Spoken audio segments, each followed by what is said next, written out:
Հովիկ Աղազարյան։ Շնորհակալություն,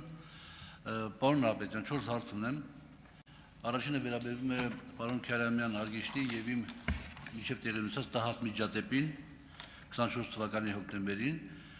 իմ փաստաբանը Հակոբ Չարոյանը դիմել էր դատախազություն, որպեսզի քրեական վարույթ հարուցվի այդ միջադեպի հետ կապված, որովհետեւ այնտեղ մտքեր հնչեցին, որ անպայման մեկը ինչ-որ բան հանցակ պետք է կատարածներ կամ պարոն Քյարամյանը կամ ես։ Այդ գործը հարուցվեց,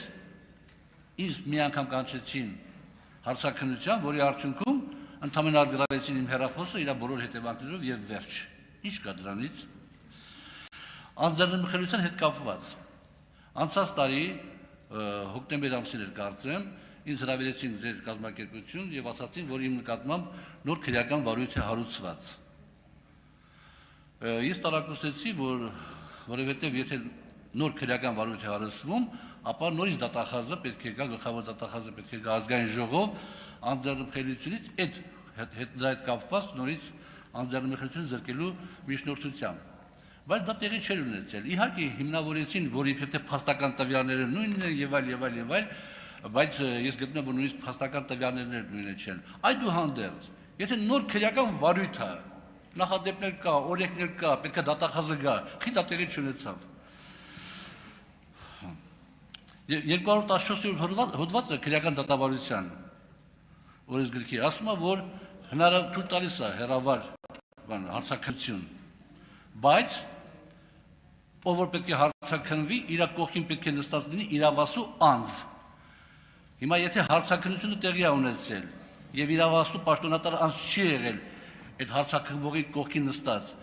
այդ հարցաքննությունը իրավական համարվում է, թե ոչ, պարոն Քյարամյան, եւ եթե հասցնեք քրեական ենթամշակույթը ինչ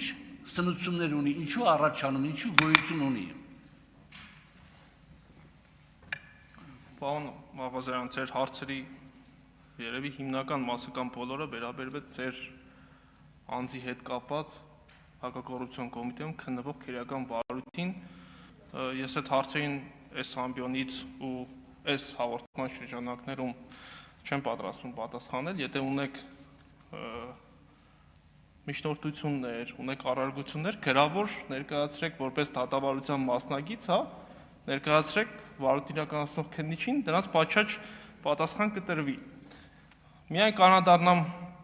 մեկ հանգամանքի, որ նշեցիք, եթե կա քրեական վարույթ նախաձեռնված, ինչ պատճառով դատախազը չի եկել ազգային ժողով, ապա հանրահայտ կարգավորում է իմ կարծիքով, որ պետք է ունենանք քրեական հետապնդում, որ դատախազը կա ազգային ժողով եւ պատգամավորի անձեռնմխելիության հարցը ներկայացնի քննարկման, անձեռնմխելիություն զրկելու։ Իսկ քրեական վարույթի դեպքում, քրեական վարույթի նախաձեռնման համար այդպիսի օրենսդրական պահանջ որևէ տեղ չկա։ Շնորհակալություն։ Ունեք արձագանք, համեցեք։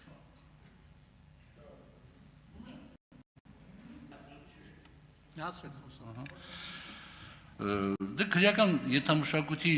սնման ձեր պատկերացումները կարող էիք ասել, մեկ, երկրորդը ինչից իմացաք, որ այդ հեռահար հարցաքննությունը վերաբերվում է ինձ, երկրորդ, եւ երրորդը, ես ձեզանից երևի երիտասարդ էի եւ պատգամավոր էի այն ժամանակ, եւ ցանկացած օրենք, ցանկացած որոշում, որ խորհրդարանում վաղվա քննարկվում էր եւ ընդունվում էր, ես դա անցկացնում էի իմ միջով։ Ես որտեղ եմ այդ օրենքի ընդունման դեպքում, ինչքանով այն ձեռնտու այդ օրենքը ու նոր էի նաեւ քվեարկում։ Հետեւաբար ես խոսելով իմ մասին, պարոն Նահապետյան, խոսում եմ բոլորի մասին եւ ուզում եմ ասեմ, որ այն դեպքում, որ ես ազգային ժողովի պատգամավոր եմ եւ այդքան հասարակական լայն աջակցություն ստացա, իմ այդ ձևով եք վերաբերվում, շարքային քաղաքացուն ինչ կանեք, կուտեք։ Պարոն Աղազարյան, առաջարկում եք, որ ես այս ամբիոնից ձեր հետ քննարկեմ ձեր քրեական վարույթի հանգամանքները, ապացույցները